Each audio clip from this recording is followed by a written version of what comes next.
El crecimiento que Yucatán experimenta en el sector agroindustrial es en gran medida por su capacidad logística y las bondades que fortalecen al Estado, como ser la nueva frontera con la costa este de Estados Unidos, resaltó el secretario de Fomento Económico y Trabajo, Ernesto Herrera Novelo.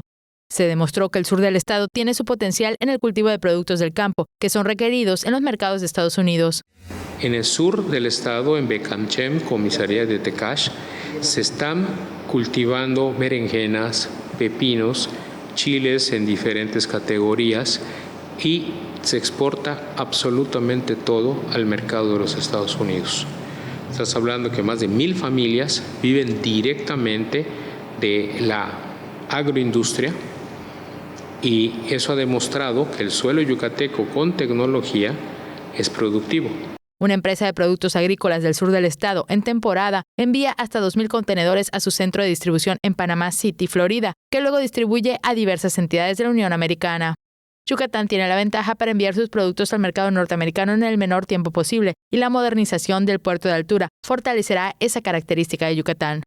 Es el punto más cercano. Además, obviamente, nosotros como son vegetales, es producto perecedero.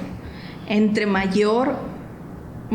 más rápido llegue a nuestros CEDIs, a nuestros centros de distribución, pues obviamente van a tener mayor vida en anaquel y van a ser productos de mayor calidad.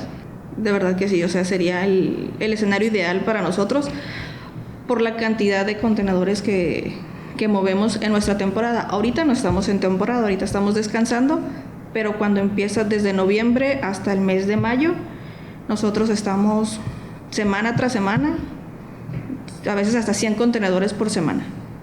Tele Yucatán te informa.